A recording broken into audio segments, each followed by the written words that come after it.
Hello and welcome back to Finding Perfect Property, Diary of a Buying Agent.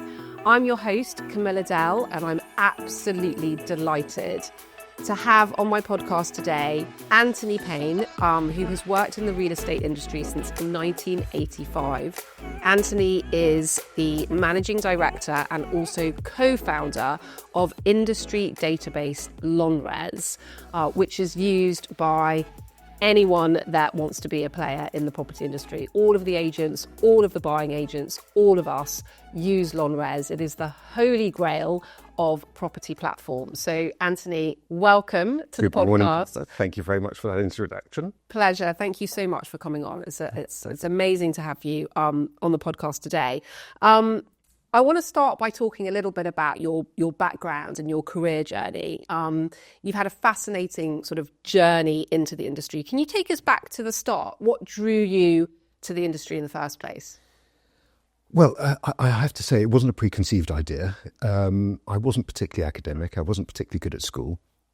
And I didn't really know what to do. I actually left school at 16. My father had suggested that I had a big mouth, that I kept talking about how I was very good at everything, but I didn't seem to be doing anything, and suggested that I should use this big mouth for something positive. And sort of said to me, look, I think you should go and sell something of value. And I sort of said, well, this is a great idea, but what can I sell of value? And he said, well, the most expensive thing that people are going to buy is a property. And I thought it was a light bulb moment. And I thought, this is a great idea. And I went and got myself a little job for an estate agency in North London, which actually I didn't last very long there. I think that they thought I was a little bit, my head was in the stars, and that was a very good leveller. But I then found myself in 1985 at Beecham Estates. They had opened an office in Chelsea, and Gary Hersham gave me a job, and I stayed there from 1985 to 1997. Wow, that's a long time to work with Gary. It's a long time, but I learned a lot from him. Yeah. He's a phenomenal operator. He's one of the sort of industry greats, I think. And I think if you can last 12 years with Gary, then you can pretty much push through most things in life. But I learned a lot from him. I owe him a debt of gratitude, definitely. That's a fantastic journey. LonRes launched in 2000. 2000. Who came up with the idea? What was the vision at the time? Well, again, I mean, in all honesty, there wasn't a preconceived idea. I was working for myself. William Carrington, who's my co-founder, had a building in Ive Street that he rented the whole building and sublet some of the rooms. I rented one of the rooms. I'd had a bad day. The postman had turned up late. As a result, I'd missed a deal for a property that a buyer had wanted, and I was furious. William came into my office and said, "Look, what's the problem?" I said, "You know what? I'm just furious. The postman's turned up late. I've lost this deal. There's this thing.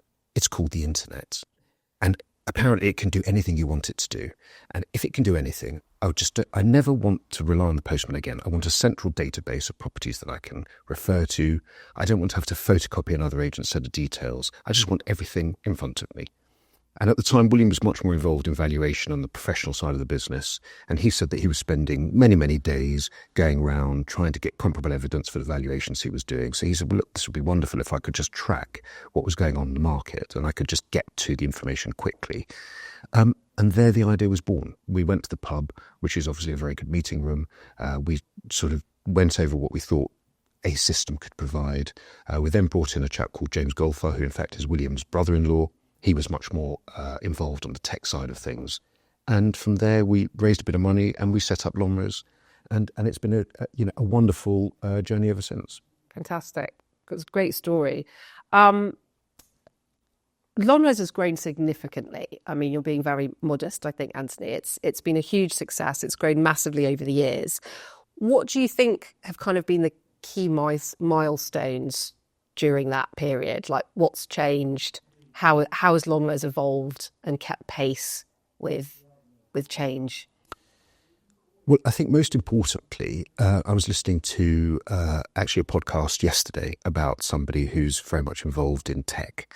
And she was criticised, this lady was criticised for not getting involved in tablets and everything else. And actually she stuck very much with what this company were concentrated on. And I think what we've tried to do is actually really concentrate on ensuring that the data that we provide is the best in the market. So rather than getting drawn into lots of different areas and lots of different things that many people are trying to do, we've really just tried to concentrate on ensuring that the data is given to the best agents, so those agents can provide the best information to their clients and the best service to their clients. So for us, the agents, the property finders, the valuers, the surveyors, everybody in what we call the profession is who we serve, and they in turn disseminate that data to everybody else. So really for us, I suppose the milestones are more about ensuring that we're providing the very best data to the very best people in the business, and that's really what we concentrate on. Any plans to expand into other markets? New York, Dubai? Yeah, well, I mean, I think we have had a go at this in the past, actually, and I think we did make a bit of a mistake in terms of our approach. What we tried to do was recreate LonRes in a different city, and that can be difficult. And I think we've learned a lesson from that. So yes, we do have aspirations to do that, and I think what we intend to do is actually connect. We have a new referral system. Lots of people are trying to do referrals. We've got a slightly different approach to it. We have a network of the 5,000 individuals who use LonRes on a regular basis, the best agents in London, best property finders in London. And what we want to do is be able to connect those people to the best service providers around the globe. And there's a lot of money coming out of London that wants to invest and buy property abroad. Likewise, there are lots of agents abroad who have people who want to buy property in London. So we feel with the network in London, we can actually connect the agents abroad. So for instance, in New York, in Dubai, rather than trying to list lots of properties in Dubai and New York, we feel that actually the better option is to connect those agents in London with those agents, the best agents in New York with the best agents in London, and vice versa with Dubai as well. So yeah, I think you'll find probably 2025 will be a year when we start doing that a bit more aggressively. Very interesting, because there's a lot of that happening at the moment on WhatsApp. I mean, I must be on about, I don't know, I've actually lost count of how many WhatsApp groups I'm on. I've turned most of them on to silent, but they are useful in terms of, getting our searches out there as a buying agent, in addition to posting on LonRes and sending out to our own database. There's just so many different distribution channels. What's your take on the rise of the WhatsApp group? Well, look, I mean, I think you raise a really important point. I think that there are so many channels. I think it becomes confusing. And at the end of the day, you're here to try to find properties for your clients. You need to do that as efficiently as possible. And if you've got 20, 30, 40, 50 groups that you're contributing to and receiving data from, it's just simply too much to get on top of, in my view. Yeah. And so I think what we plan to do is to try to make LonRes the heart of that. So I think we were talking earlier about these reels and videos that we've added onto the system recently. That is born out of the fact that many people are using videos as a way of promoting properties on social media. That's great, but the problem is you see a property advertised on social media, on LinkedIn, or wherever, on Instagram 3 weeks ago. 3 weeks later, you can't remember who had the video, which company they were, or exactly what the property was. You can't find it again. Yeah. And it's the same to a degree with WhatsApp. It's all well and good having a good inquiry or having a good property, but trying to find that some weeks later is very tricky. So I think that basically LonRes will, we hope, and it's our intention, is to try to make LonRes that sort of central user group, so that it sort of encompasses those areas. But look, WhatsApp is a trend that everybody's using it. They're using it in a multitude of different ways, and I think it's been great, but I think that it is tricky trying to find those properties back afterwards. Yeah, I don't disagree. What has been your proudest moment with LonRes? Oh, I didn't expect that question. I am proud of LonRes. I think, as you know, running a business is very challenging, and we've both been doing it for a long time. I think I read this morning you've been doing Blackbrick for 18 years, which is fantastic. I mean, you were one of the first to do it and to have survived so long and to have built the business. It's challenging to do that. So we both go through the same things, and it's an emotional roller coaster. one of the stories that I tell, it's just a pride in the business. We've got a fantastic group of people who work in the background, and I'm just, the face of it. But, we've got 45 people in the office who are making sure that the good ship LonRes runs very, very smoothly on a daily basis. But I remember sitting at a hotel on a little island called Lamu in Kenya. A very lovely hotel. I was leaving, and I was waiting reception for the car to come and take us. And there was a chap there. We started talking, and he asked me what I did for a living. And, I said to him, look, it's a little property business. You won't sort of know about it. And anyway, one thing led to another. And I told him the company was called LonRes. He stood up. He said, I must shake your hand. I said, why? And he said, I had a flat in Knightsbridge. We've been trying to rent it. The agent called me up and said, look, I want to put your property on this system called LonRes because it will help us rent this property. And he put it on me, and he said, 10 days later, it had rented. The main agent had used a sub-agent to introduce a tenant to the property, and it had gone in 10 days. And he said, I'm so grateful to you. And I thought, here I am on this little island in Lamu, and somebody's, used our system. And I was very proud, because I think you don't realise, your introduction as an example, I think when you're running a business, you don't necessarily always take in how people utilise and the benefit they get from the system. We try our best to make sure we're providing the best data, and we try our best every day. But obviously, you don't always recognise the benefits that people derive from it. And I think that's my pride, is the fact that we're still the number one provider of data, and we are, I think, a highly regarded business within the industry. And to be able to do that for 25 years, it's no mean feat. So I think that's probably my proudest moment, I suppose, in a way, if it's a moment. Yeah, no, that's extraordinary that that far away someone had used the tech. So that's testament to you. In terms of who uses LonRes, it's estate agents, it's buying agents. Anyone else? Do you vet people before they come onto the platform? We do. I mean, from our point of view, I always say you can't be a hairdresser last week and an estate agent this week and come onto LonRes. We are a commercial enterprise, but we're very careful. I know actually some people think that we're a little looser perhaps these days about who we put on. It's actually not true. I think that we're the only company that does vet who comes onto the system. So from our point of view, you have to be what we term as a known, recognised estate agent or valuer or property finder. And we will take references. We will ask that company who's applying to come onto the system to give us the names of 5 companies with whom they have interacted. And those 5 companies have to be on LonRes, with whom they've interacted in the previous 6 to 12 months. We will then call round and check that these people are professionals. They know what they're doing. They have been involved in the industry. And then we put them on. We don't deal with the general members of the public. We don't deal with developers. We've had lots of developers who want to come on to LonRes. But from our point of view, the developers are the clients of the estate agent. They are your clients. Yeah. And you utilise LonRes to provide them with the data. We don't want to circumnavigate. Everything our ethos is to support and enhance the agent, the valuer, and the property finder. And that's our business. But what about private banks? I've noticed that some of the private banks now quote from LonRes. Yeah. Are they on the system? Yes. I mean, I think, again, we look at who's involved in the industry. At the end of the day, they are lending to developers.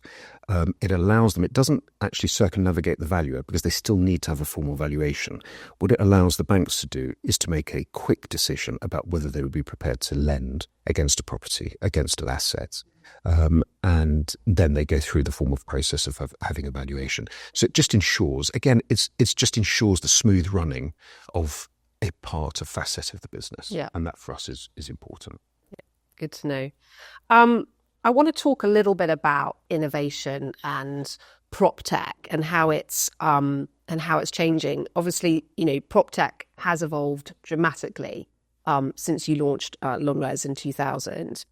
How do you see LonRes staying ahead in a competitive marketplace? I know you've spoken about Reels, but from my perspective, we have people coming into our office and pitching for our business for various different tech platforms which enable us to pinpoint houses on streets, see where the sun sets, how the sun looks on that street, see who's got planning permission, who's done various things on the road. Like, some of this tech that's out there now is extremely detailed, very, very high level detailed. It can do incredible things. How is that impacting your world, and how do you see LonRes staying ahead in that space? Look, it's challenging. I mean, I was talking to somebody recently, and I said to them, there are these young guys out there who are brilliant, and they are, they're coming up with ideas all the time. I think what we have to try to do is we have to try to dissect what is going to really be valuable to you. I mean, I've looked at systems that are absolutely amazing. Yeah. But they're not going to help me do a deal. They don't actually help you at the end of the day. LonRes will help you make money. I mean, I always say to people, if you use LonRes properly, you'll make money from it. And at the end of the day, that's what we're in business for. We don't look, it's not to look at these sort of lovely, beautiful things. They want to help you do deals. Yeah. And I think with a lot of it, if you actually strip out, is this going to help me do a deal? Quite a lot of it doesn't. It's sort of flowery. Yeah. And it's a nice to have, but it doesn't really help you. What we have to do is we have to look at what do you actually need to help you do your job better, and to help you do business, and to provide an excellent service to your clients. Yeah. So, look, there are some great systems out there. I think that AI is a very, very interesting area, and it's something that we're exploring in great detail. I think that with AI, what it will help, I think ignore it at your peril. I think that AI will change the way. I don't think it's going to change the face of a state agency, because I think people will still need that personal service. But I think that it will change the way in which we initially interact, the way you will interact with your clients, and the way agents will interact with their applicants, and the way that you extract data. I think that one of the things that we've noticed is that perhaps my generation, much more used to doing things manually, and so much more used to searching LonRes, working out the comparables, or working out what it is I'm looking for, and trying to do it in that way. And I think the younger generation, the new people coming through, they don't do it that way. They want things served up to them. It's just a different way of doing things. Yeah. So we have to adapt to that, and AI is very much at the forefront of that. Yeah. So I think that we're looking at how, as an example, all the data we're sitting on, huge amounts of historical data about sales and lettings and properties that have been sold, properties that didn't sell, huge amounts of data. And what we want to be able to do is make it easier for people to extract that data. I don't think people want to, my generation, that's the way, I want to do it in that way. I want to make my own decisions. Yeah. I think a different generation, they want the automation of that. So I think AI is probably the most important thing that's going on at the moment, and the way that people utilize that. And we must make sure that we are providing that to you. And we are, as I say, looking at that at the moment. I think a lot of these other systems, dare I say it, look, there are some good ideas out there, but I think at the end of the day, as I say, it comes down to pounds, shillings, and pence. Yeah. Am I going to make money from this? And you mentioned before about the planning. As it happens on LonRes, for about 3 years, there is a planning tab. So actually, when you're looking at a property, you can click a button and it will bring up all the planning applications around that particular property. And so a lot of this stuff is in there, but you've got to know it's there. Yeah. And actually, funny enough, it's one of the biggest challenges that we have as a business. Yeah. Is demonstrating to people all the different pieces of functionality that are there. Yeah. With the retained agents requirement system. So this is where property finders can put in their requirements, as you know, and we then disseminate that across the network. Yeah. It was there for about 10 years. Yeah. But basically people had to click on the button to see the inquiries. Well, we changed it. Yeah. So actually we pushed them out. We pushed it. Yeah. And I got calls from people saying, this is amazing. How long has it been there? So it was been there for 10 years, but nobody looked at it. Yeah. And so I think this is one of the challenges we have, is just making sure that people recognise all the different pieces of functionality that are in the system.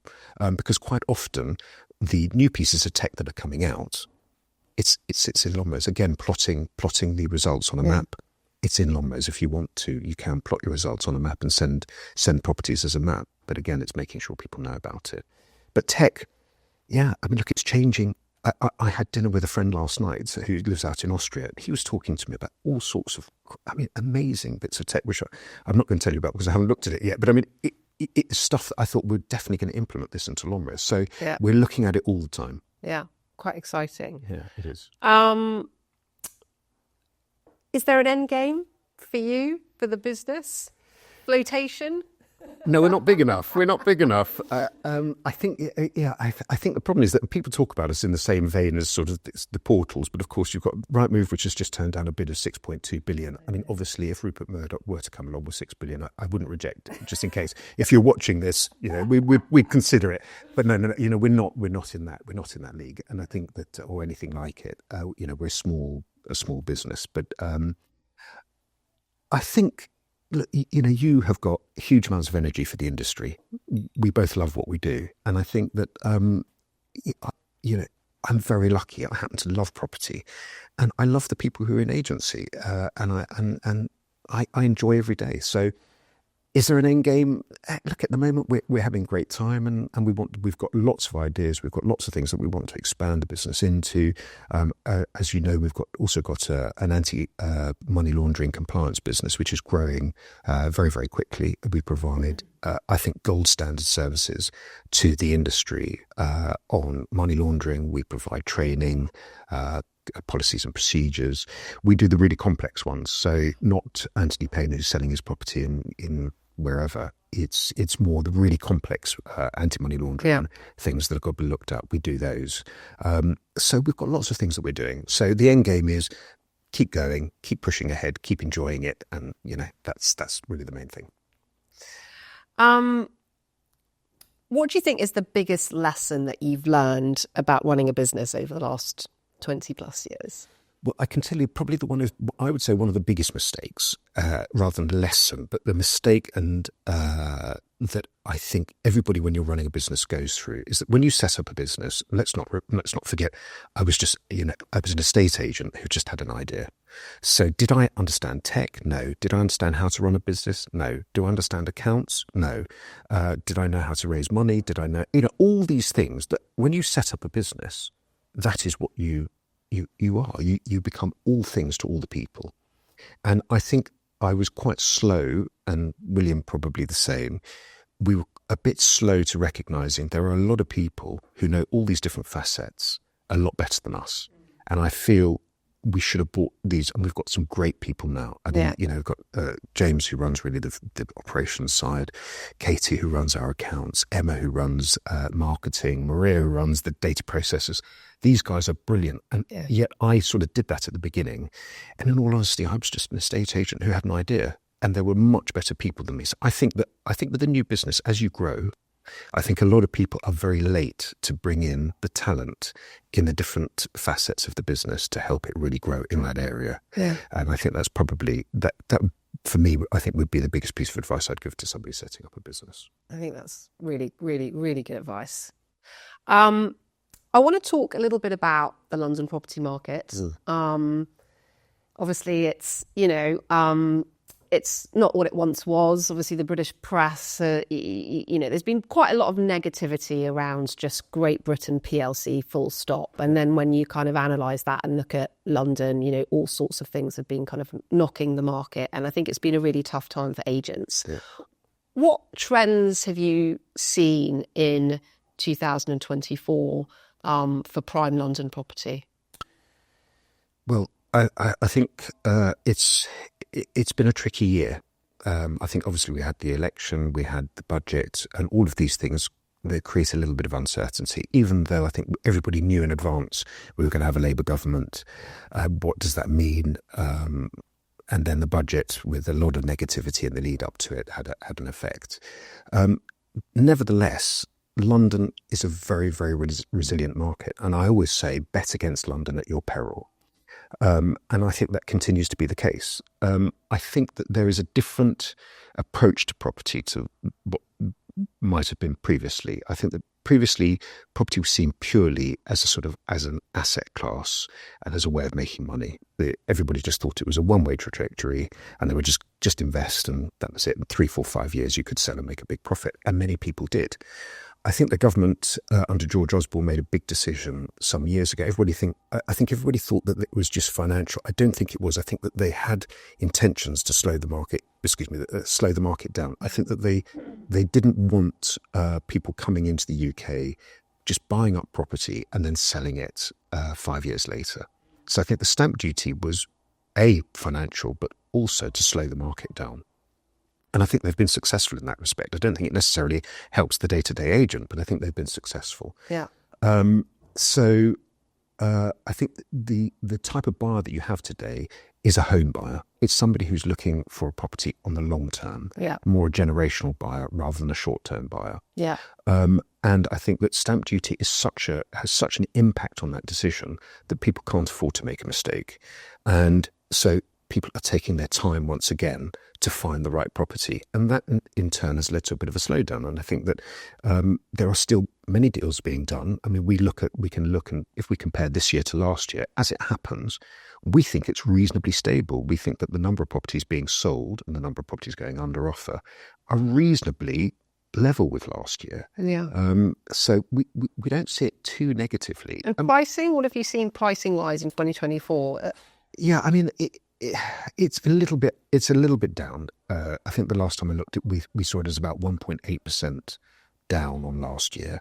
And that's why I would say it's quite flat, because if it's 1.5 down or 1.5, it's very easy for that to sort of move either way. Yeah. So we see it a little bit down from last year, but I think it's been quite a year, so I think that's not too bad. I think the one thing that we do see is that there has been, if we take the £5 million plus market, we do see that there's been quite a lot more property coming onto the market. I'm not sure that it's necessarily, there's still best in class, there's still strong competition for that. Yeah. I think if you get a really good house in, the traditional areas of Kensington, Chelsea, Notting Hill in particular, I think that those properties, there's competition for them. Nevertheless, I think the £5 million plus market, there's definitely more stock available. And I think that there may be a little bit of downward pressure on those properties because there's just more choice. Yeah. And whilst the number of buyers stays reasonably stable and the number of properties going under offer stays stable, as we have more property coming on, there has to be a bit of downward pressure to take up the extra properties that are available. Yeah. And any thoughts on predictions for 2025 and what might happen in the market? Well, I am a football fan. And I always laugh because at the end of every game, not every game, but at the end of most games, the commentators always say, well, it was a game of two halves. And I've got a feeling next year might be a little bit of a year of two halves. I'm going to slightly buck the trend in terms of what I think a lot of people think. I actually think the first half of next year will be pretty good. I think it's going to be quite a good year. I'll explain why in a moment, but I think the second half might sort of stabilise a little bit. I don't think there's going to be any sort of major movements, but I think that the second half won't be as good as the first half. The logic to that is that obviously the government have changed the stamp duty threshold, which they had adjusted through COVID, and they've removed it.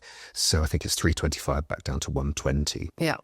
Now, I know that this is not the central London property market, but everything in life is to do with positivity and negativity. Yeah. And you talked earlier about how the press is so negative about the market and about the UK. But I think what we'll see is that I think you'll see more and more press articles on the positive and on the market being quite positive. Because I think more people will want to get, at the lower end, will want to get these deals done to take advantage of the stamp duty. Before April. Yeah. And I think that basically you will read headlines from the press saying that the property market is going up and that there's more activity, more deals are being done and that prices are rising. And what you don't read in the small print is that is predominantly for properties outside central London. Yeah. And of course what it does is it creates positivity. And if you're sitting, it doesn't matter whether you're sitting in a 2-bedroom house in the north of England or in a 5-bedroom mansion in Notting Hill, if the headline says property market is doing very well, it just creates a positive sense. So I think that will filter through, and I think that we'll see a bit of positivity in the market for the first half of next year. And then I think after the stamp duty, things will slow down a little bit and we'll go back to where we are at the moment. Interesting. We shall see. Outside of work, I gather you're a passionate traveller and car enthusiast. Yes. how do these interests inspire or influence you? Well, as you can see, I'm pleased that we're seeing each other in the winter because it means I can wear a jumper, which means you don't see the amount of pressure that the buttons on my shirt are under here. And so travelling means I eat a lot, and I love going to restaurants. And I think it's an appreciation of different cultures. And I think I went for dinner, another dinner. I went for dinner a couple of weeks ago with a friend who lives abroad, and we were talking about what is it about London that is so special compared to everywhere else in the world. And he said to me, and I really like this, he said, London is a city where the world exists within a city. And I do think it is actually one of the very few places where you meet people from all over the world. And by and large, everybody gets on very well. And it's an amazing place. And I think that travelling, I think the experience of meeting different people, experiencing different cultures, trying all these different foods, I just think, for me, it's one of the joys of life. And I think travel is a very important thing. Fantastic. I'm going to finish up here and ask you just a couple of final questions. If you could change one thing about the property market or industry, what would it be? Gosh, now that is a really tricky one. Again, I didn't expect the question. I think probably the legal system it's a really difficult one, and I think things are too slow. Yeah. I think that I'm not sure that I agree with this concept that once you make an offer, you're immediately legally bound. But somehow I do think that we should definitely, all the inquiries, everything should be ready so that things can go a lot quicker.